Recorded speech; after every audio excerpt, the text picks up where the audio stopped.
Hello बच्चों, कैसे हैं आप सब। आज हम पढ़ने जा रहे हैं आपकी class 4 learn well all in one class semester 2 English grammar का चैप्टर नंबर 3 जो कि है टॉकिंग अबाउट द प्रेजेंट। ठीक है, इसमें आपके ग्रामर में इस वर्ष में क्या क्या चीज़ें दी हुई हैं, पूरे टेंस के इंट्रोडक्शन दिए गए हैं। तो इस चैप्टर में हम देखेंगे talking about the present. Present के बारे में हम बात करेंगे, प्रेजेंट टेंस के बारे में बात करेंगे। तो क्लास स्टार्ट करने से पहले मैं आपको बताना चाहता हूँ कि आप लोग पूरे वीडियो को अंत तक देखें, जिससे कि आपको बीच की कोई टॉपिक स्किप ना होने पाए।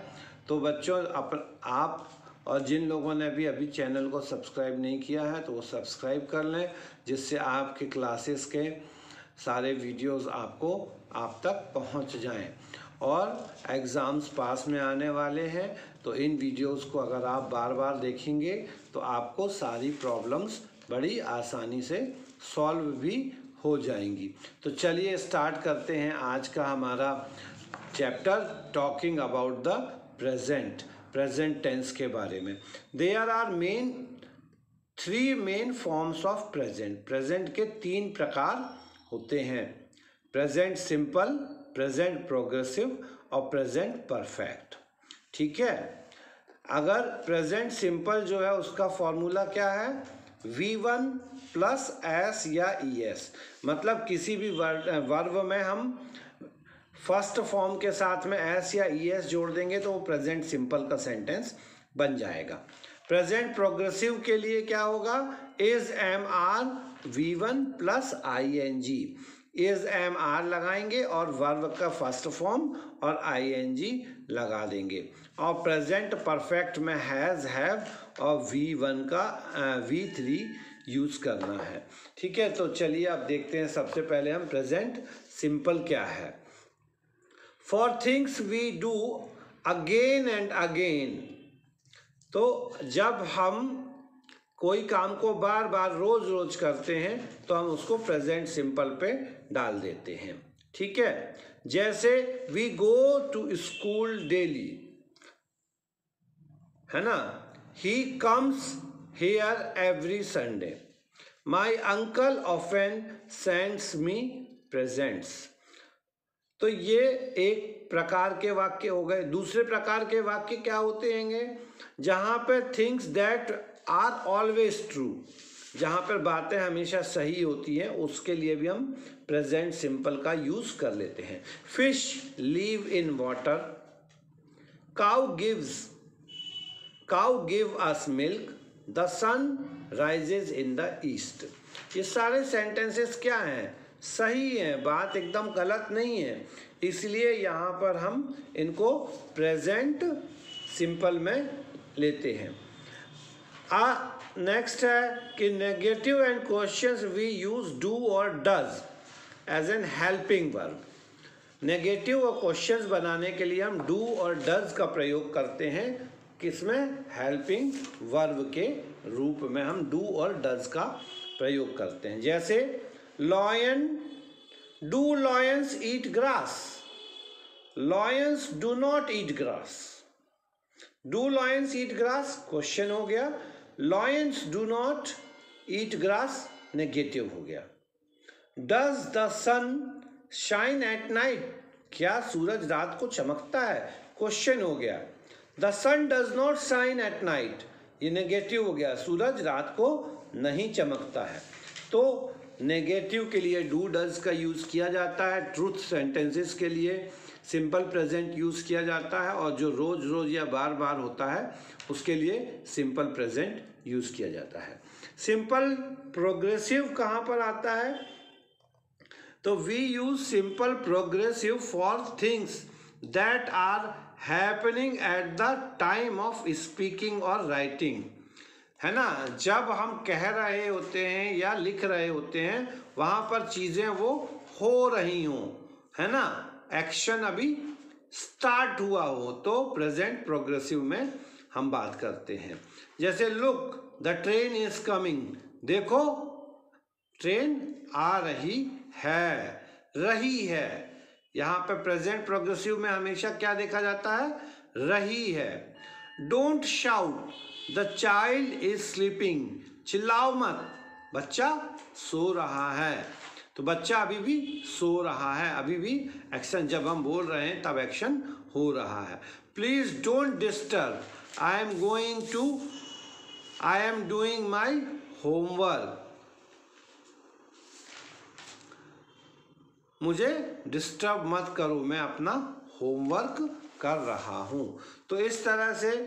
और प्रेजेंट प्रोग्रेसिव के बाद में नेक्स्ट है प्रेजेंट परफेक्ट के सेंटेंसेस। जब action has just been completed, जब हम अपनी बात कह रहे हैं तभी हमारा काम खत्म होता है तो परफेक्ट की बात होती है। जब हमारा काम, जब हम लिख रहे हैं या बोल रहे हैं तब चल रहा है या हो रहा है तो हम कहेंगे कि वो प्रोग्रेसिव है। और अब भी खत्म होता है और हमने कहा कि ये काम खत्म हो गया तो वो परफेक्ट में आ जाएगा। जैसे द सन हैज राइजन, सूरज उग गया है, बस अब भी उगा है ना।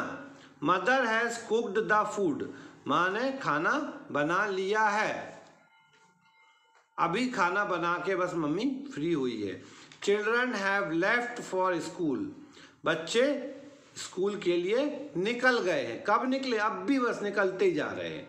तो जब इस तरह के वाक्य होते हैं तो उनको हम प्रेजेंट परफेक्ट की कैटेगरी में डालते हैं। और इसके बाद कुछ एक्सरसाइज हैं जो आप घर पे खुद करेंगे। Rewrite each sentences as an question or as a negative. It usually rains in April. तो क्या आ जाएगा, Does it rains in April? ठीक है, या do आएगा, does आएगा, क्यों, इट के साथ में डज आता है। A monkey loves Malone. फिर इसके बाद क्या होता है कि कुछ जगहों पर हम डू और डू नॉट का यूज़ करते हैं। अपने परिवार में हम लोगों के साथ बैठते हैं तो डू और डू नॉट का यूज़ करते हैं। और कुछ शब्दों का भी हम हमेशा यूज़ करते हैं, जैसे always, usually, often, sometimes, rare, never. ये वर्ड्स हैं, इनका एक परसेंटेज लेवल दिया गया है। ये परसेंटेज लेवल किस आधार पर दिया गया है, ये परसेंटेज लेवल दिया गया है उस चीज की पूर्णता के आधार पर। तो पूर्णता के आधार पर कैसे, मतलब अगर ऑलवेज है यानी कि आपका काम हमेशा होता है, 100% काम हो रहा है। यूजुअली है तो हम उसको 90% या 80% के लिए रखते हैं। ऑफन में हम 60% पे आ जाते हैं। समटाइम्स यानी कभी कभी को हम 50% की कैटेगरी में रख सकते हैं। रेयरली यानी कभी 10-20%, और नेवर यानी कभी नहीं। तो ये वर्ड्स का यूज़ हम काम की स्थिति के आधार पर करते हैं। जैसे I always get up on Sunday, मैं हमेशा रविवार को देर से उठता हूँ। Dad never opens his shop on Sunday, dad हमारे कभी भी 0% पे भी कभी भी संडे को शॉप ओपन नहीं करती हैं। Mom sometimes cook nice things for us, mummy क्या करती हैं, कभी कभी अच्छी चीज़ें खाने के लिए हमारे को बना के देती हैं। इस तरह से हम इन वाक्यों का अपनी ज़रूरत के हिसाब से उपयोग करते हैं। अब यहाँ पर एक और चीज़ है कि यहाँ पर नितिन अपने बारे में कुछ चीज़ें बता रहा है। इसको पढ़ने से क्या होगा कि आप अपने लिए भी कुछ इस तरह से लिख सकते हैं। अबाउट माई सेल्फ में, I live in Ambala Haryana. मैं कहाँ रहता हूँ? मैं अम्बाला में रहता हूँ। अम्बाला कहाँ पर है? हरियाणा में है। I am 11 years old।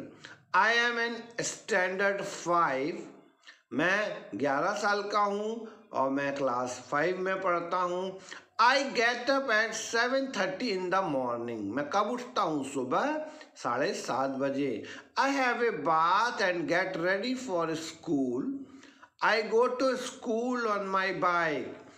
ठीक है, मैं उठता हूँ, नहाता हूँ, तैयार होता हूँ, स्कूल जाता हूँ। My school starts at 9:30 and we have recess at 1:30। हमारा स्कूल जो है 9:30 पे स्टार्ट होता है और 1:30 बजे छूटता है। I usually have my lunch in the school canteen. मैं कभी कभी मतलब यूजुअली सामान्यतः अपना लंच जो है स्कूल कैंटीन में करता हूँ। After school I come back home. I finish my homework in the evening. Then I got out to play with my friends. We play cricket in the park.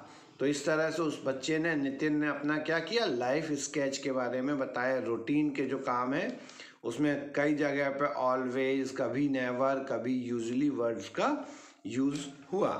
इस प्रकार से अब हम देखते हैं नितिन ने जो चीज़ें बताई उसके आधार पर कुछ क्वेश्चंस के वर्ड्स दिए गए हैं जिन्हें जम्बल्ड कर दिया गया है और उसके बाद आपको उसको रीअरेंज करना। Where you live do, where you live do, तो इसका हो गया where do you live. Answer क्या आ जाएगा? In Ambala Haryana. When in the morning get up do at 7:30, क्या हो जाएगा? When do you get up in the morning? तो आंसर आ जाएगा at 7:30। How to school you do go? How do you go to school? तो answer हो जाएगा on my bike। अगर आप लोगों को ये समझ में आ रहा है तो आप खुद से लिख सकते हैं और यदि नहीं आता है तो इसके सॉल्यूशंस मैं आपको आपकी क्लास में सेंड कर दूंगा। What time start does your school? What time does your school start? Answer जाएगा 9:30। तो इस तरह से आप what, where के बाद do रखेंगे, फिर बाकी की चीज़ों को अरेंज करके कंप्लीट कर लेंगे। तो इसके बाद अब आगे देखते हैं। रीड द पिक्चर, है ना। Reena is talking on the phone. Rohit and Anu are looking at some posters. Bob is reading a report. Babita and Paul are working on their computers. Vishal is doing some photo copying. यहाँ पर ये सारे pictures दिखाए गए हैंगे। ठीक है, यहाँ बताया गया कि रीना क्या कर रही है? टॉकिंग ऑन द फोन कर रही है। इससे क्या होगा? Questions, ask questions then write their answer. Reena read a report. क्या होगा question? What does Reena read?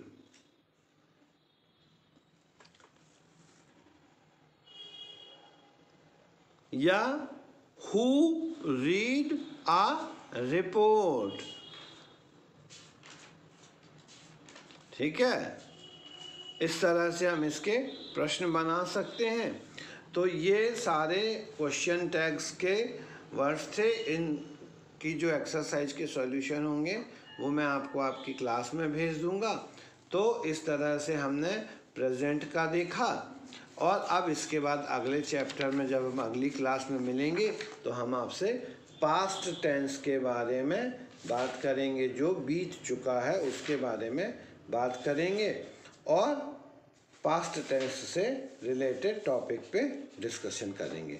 तो जब तक अपना ध्यान रखिए, घर पर रहिए, पढ़ाई करते रहिए और वीडियो को आखिरी तक पूरा देखिए, जिससे आपको सारे टॉपिक को आसानी से समझ में आ सके। तो तब तक बच्चों अपना ध्यान रखिए, घर पे रहिए।